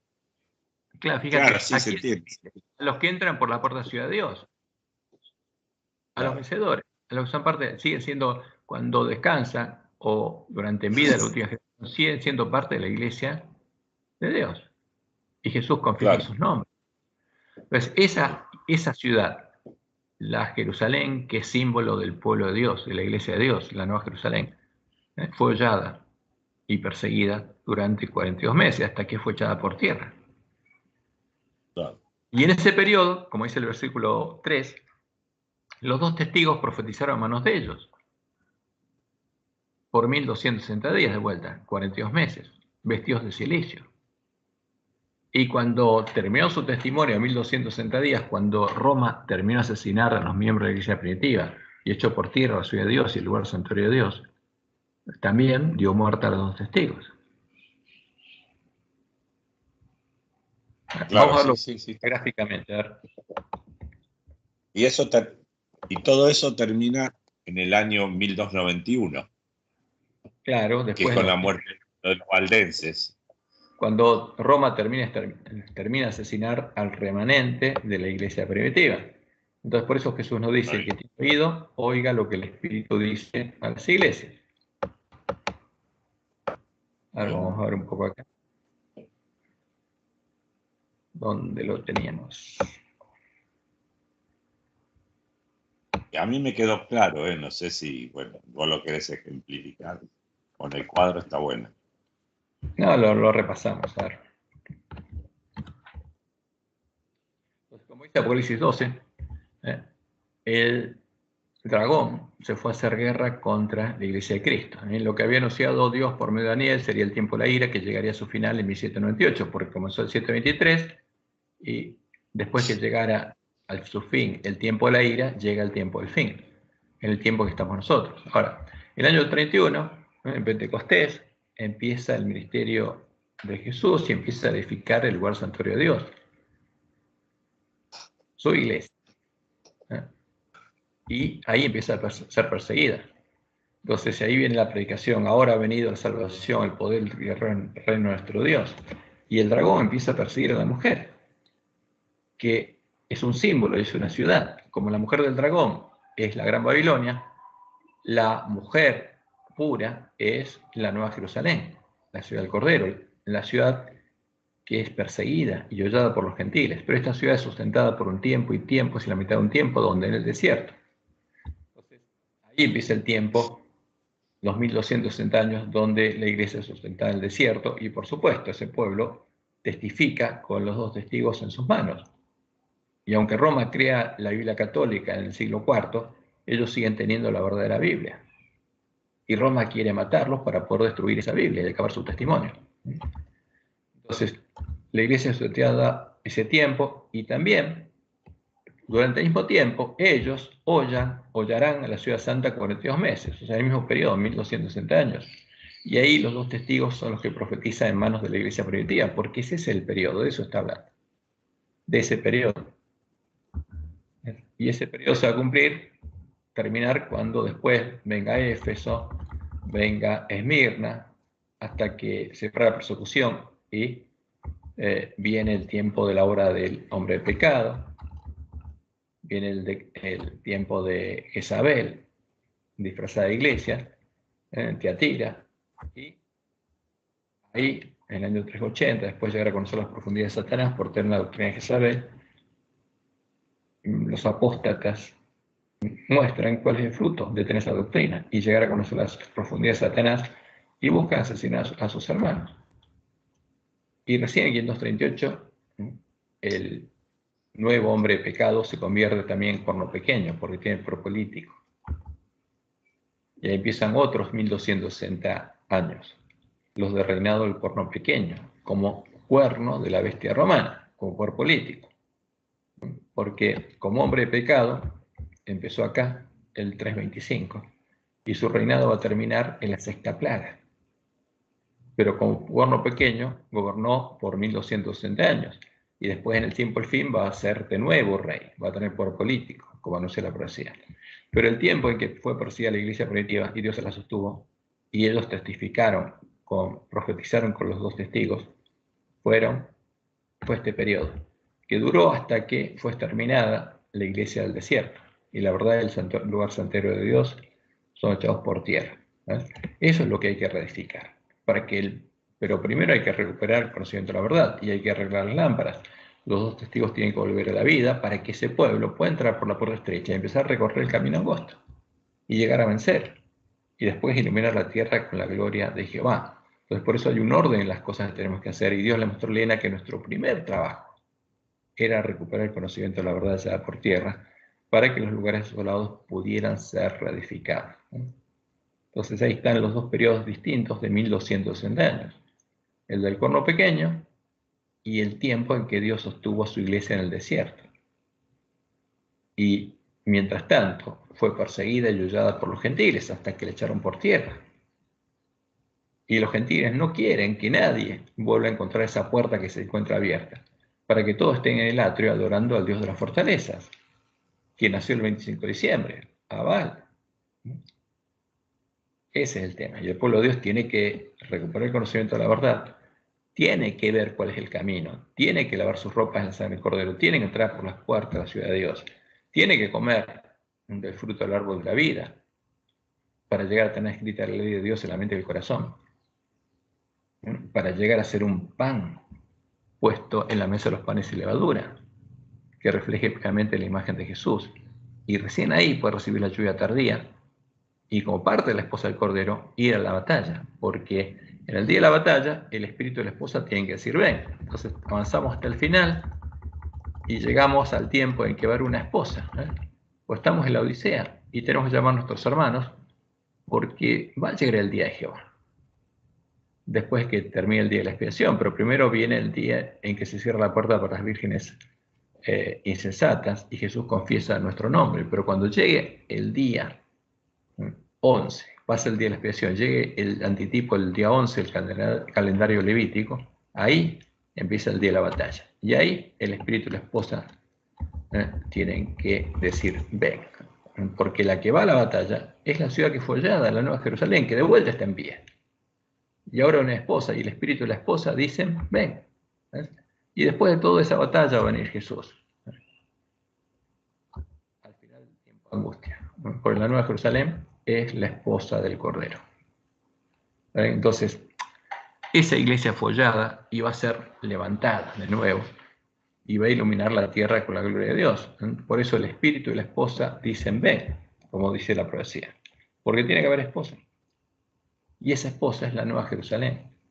La ciudad que fue hollada por 1260 días, fue echada por tierra, pero después fue levantada de nuevo, fue reedificada, porque el lugar del santuario de Dios y la ciudad de Dios tienen que ser reedificados.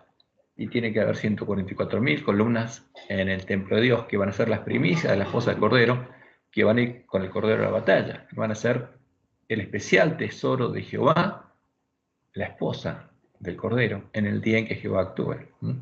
Esa es la profecía. Una pregunta. Sí.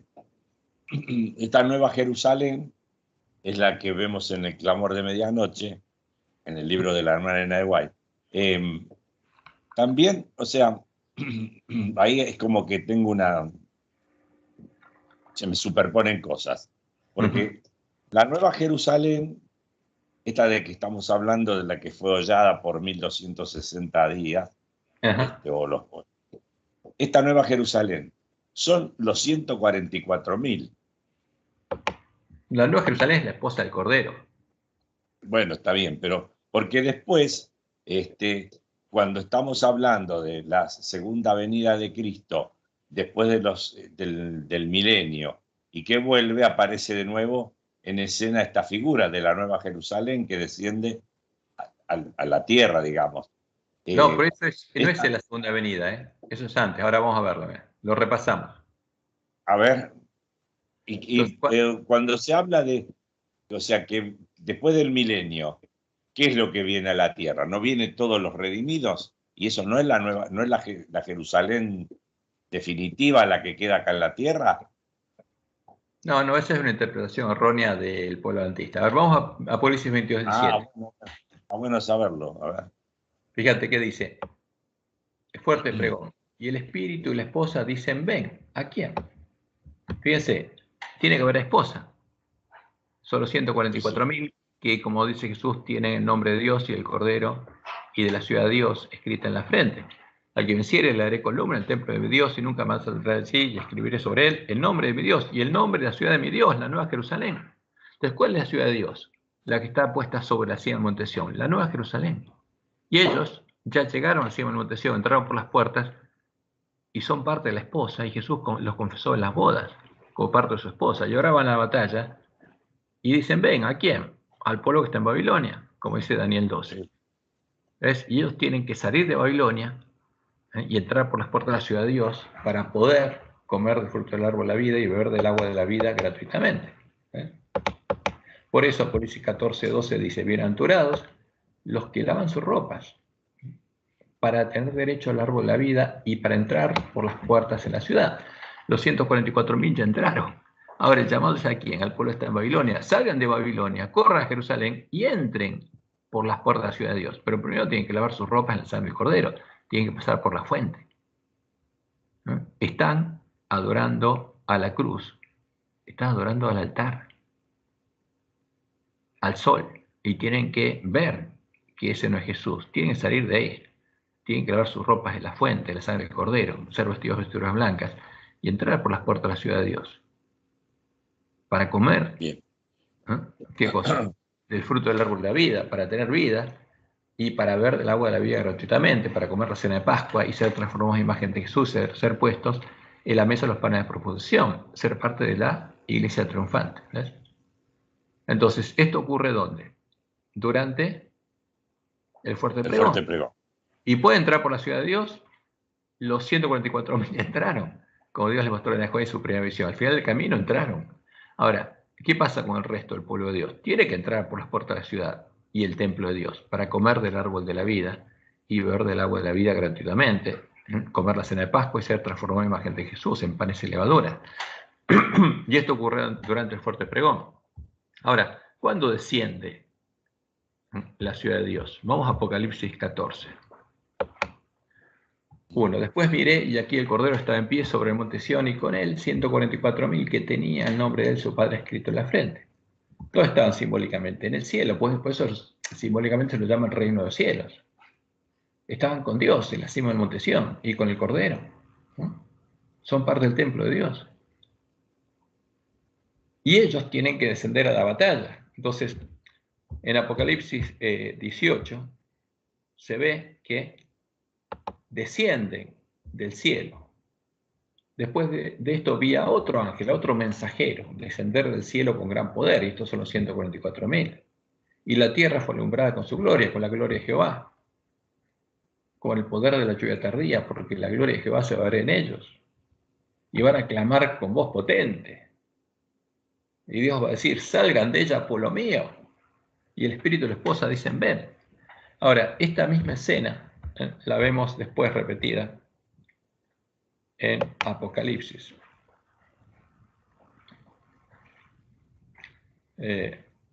21. Entonces, Apocalipsis 20 muestra lo que va a pasar en el milenio. Y después Apocalipsis 21 vuelve al momento del fuerte pregón. Entonces, Apocalipsis 21:1 tiene que ser el último versículo de Apocalipsis 20. Pero lo pusieron acá para despistar, para hacer futurismo. Esto es obra de los lobitos. Ahora, porque vamos a Apocalipsis 21:2, porque ahí empieza la nueva visión. Porque la visión de Juan es cuando él ve simbólicamente a la Nueva Jerusalén que desciende con Jesús a la batalla. Ve lo que pasa en Apocalipsis 18:1. Y yo, Juan, vi la santa ciudad, la Nueva Jerusalén, descender del cielo de Dios, dispuesta como una esposa ataviada para su marido. Entonces, ¿cuándo pasa esto? Después de las bodas. ¿Y quién desciende? Jesús y la esposa. porque la esposa tiene que decir ven, el espíritu y la esposa tienen que decir bien, ven. Y acá Jesús desciende con los 144.000. Y oí una gran voz del cielo que decía, he aquí el tabernáculo de Dios con los hombres. ¿Por qué? Porque los lugares asolados fueron reedificados. Y esta ciudad simbólica, que son los 144.000 que ascienden por el Cordero, son el templo de Dios. Los lugares asolados que fueron reedificados, porque estos 144.000 son columnas del templo de Dios.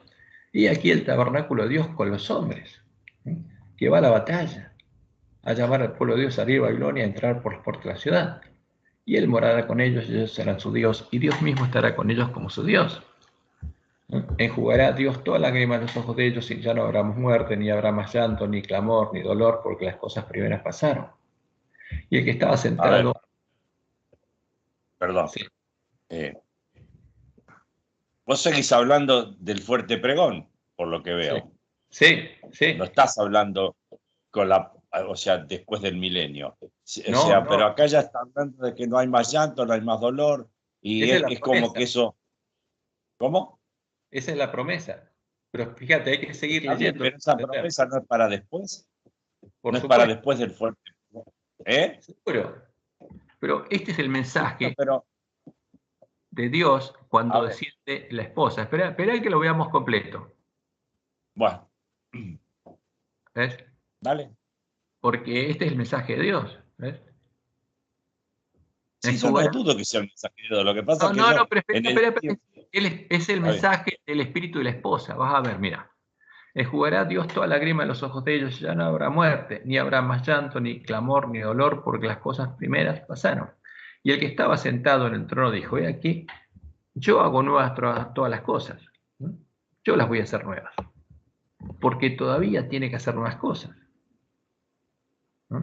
Y me dijo, escribe, porque estas palabras son fieles y verdaderas. Y me dijo, hecho está. Yo soy el alfa y el omega, el principio y el fin. Al que tuviere sed, le daré gratuitamente de la fuente del agua de la vida. Ahora, pero si esto es después del milenio, ya está. O sea, porque cuando el espíritu y la esposa llaman, el que tiene sed tiene que tomar gratuitamente el agua de la vida. Entonces, cuando desciende del cielo a Ciudad de Dios y se hace esta promesa, todavía hay gente que tiene que tomar del agua de la vida. Y está en Babilonia. Y por eso se dice, el que venciere. Y este es el llamado a quién, al pueblo que está en Babilonia.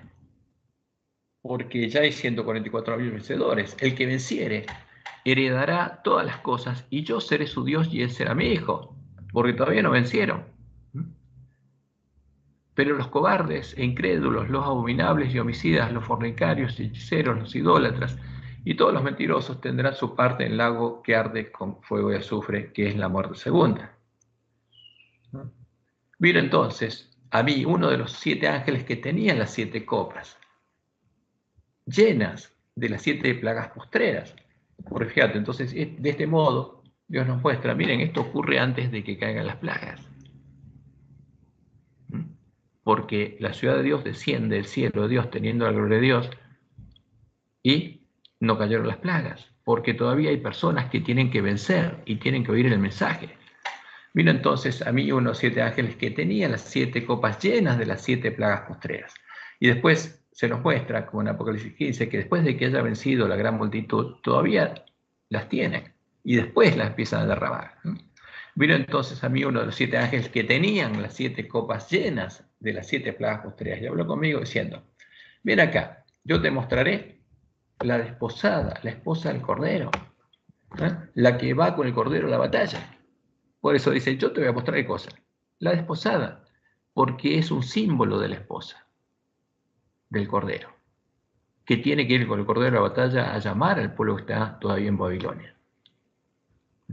Y me llevó en el espíritu a un monte grande y alto, simbólicamente la cima del monte Sión.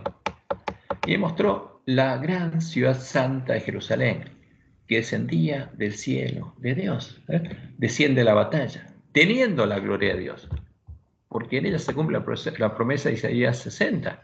Levántate, resplandece, porque ha venido tu luz y la gloria de Jehová ha nacido sobre ti.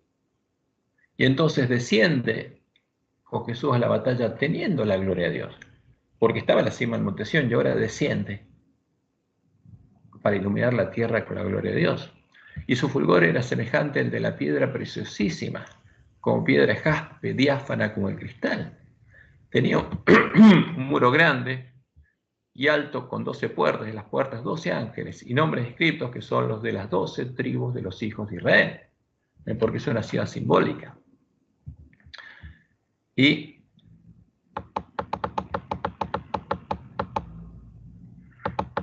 la ciudad es medida. Pero aquí vamos al final de lo que le dice Juan.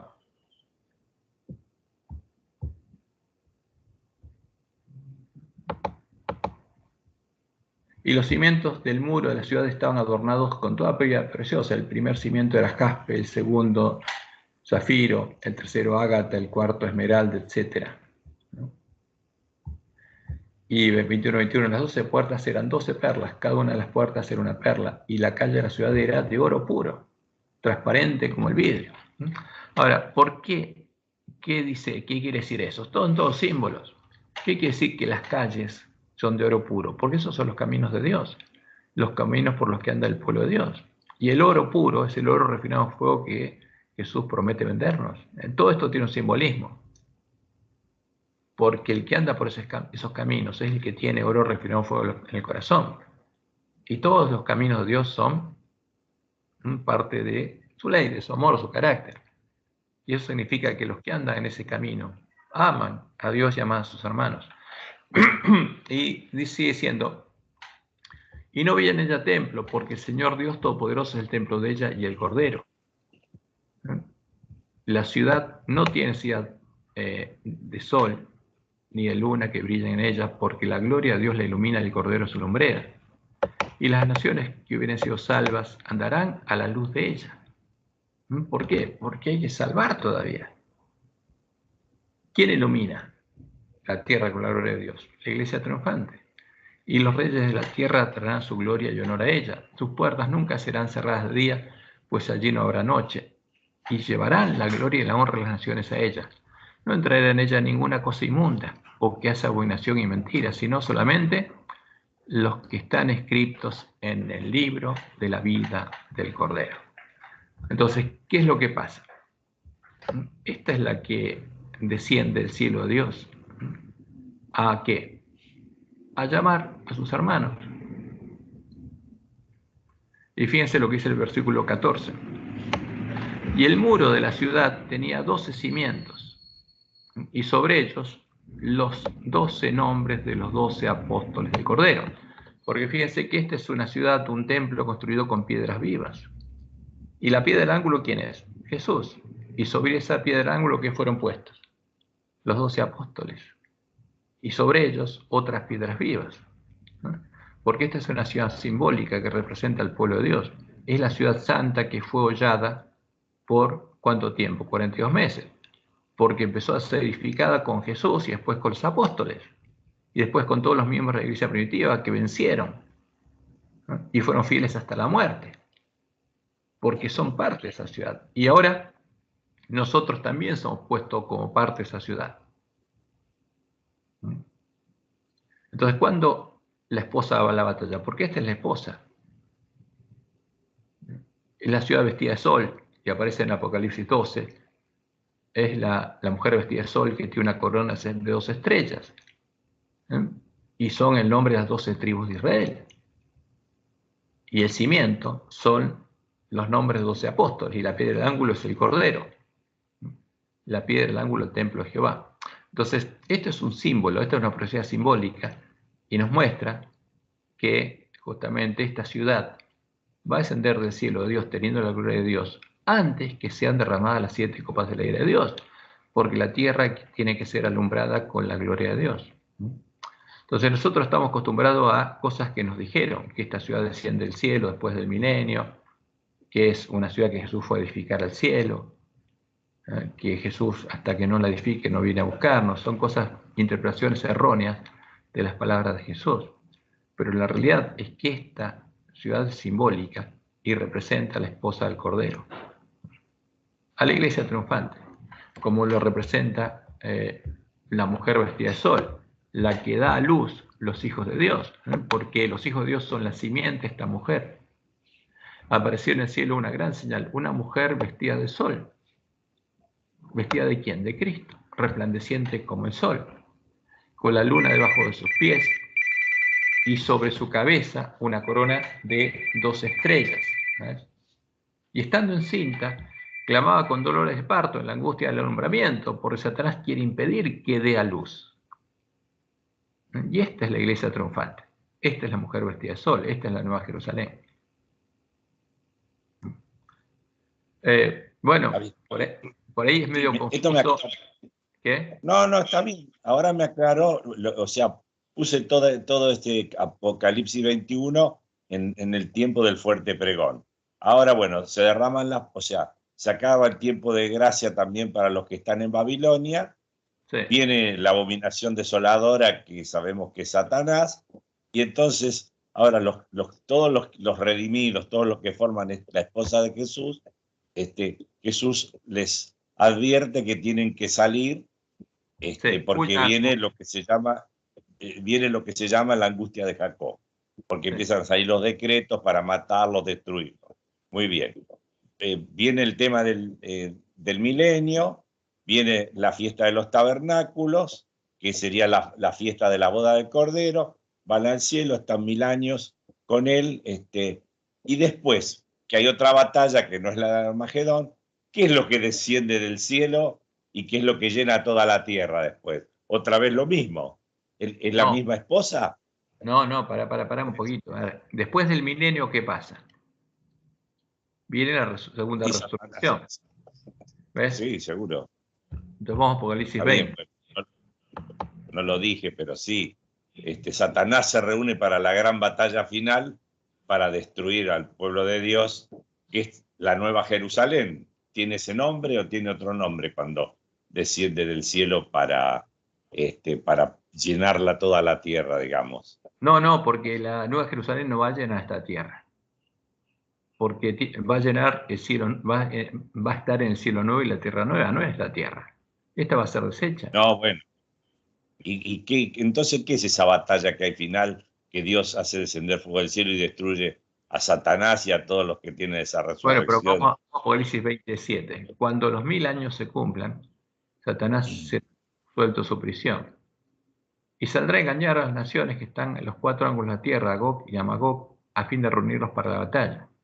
¿Por qué? Porque ahí Dios resucita a todos los impíos y suelta a Satanás. O sea, porque simbólicamente está atado con la tierra, pero cuando haya personas para engañar, porque son resucitados todos los impíos, desde Caín hasta el último impío que no vivió en el tiempo de la última generación. Porque los que estuvieron en el día de la sexta plaga, esos no van a resucitar, pues ya saben lo que pasó, ya lo entienden. Ahora, pero los otros impíos vuelven a vivir. Lo que no saben qué pasó, porque no saben qué pasó en la batalla. Murieron y ahora se despiertan y Satanás los empieza a reunir, porque quiere hacer su última batalla, que no tiene sentido ya. Y el número de los cuales es como la arena del mar, porque cubren toda la tierra, todos los muertos de todas las generaciones. Y subieron sobre anchura de la tierra y rodearon el campamento de los santos. O sea, ¿por qué? Porque los que los juzgaron durante el milenio, con justamente a los que murieron, no son salvos, vienen con el Cordero.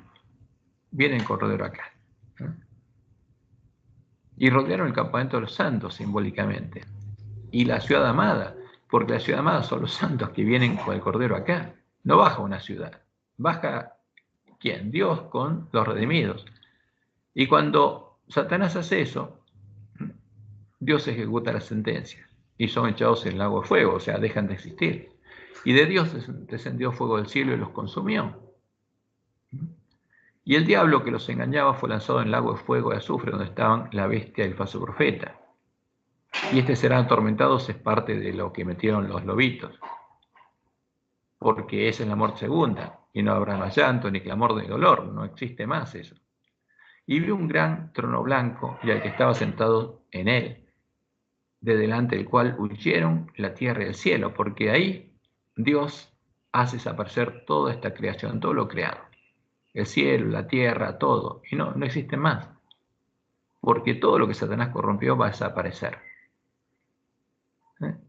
Y del cual huyeron la tierra y el cielo, todo este universo, todas las galaxias, todo lo que Dios creó para el hombre, desaparece, y ningún lugar se encontró para ellos, ¿eh?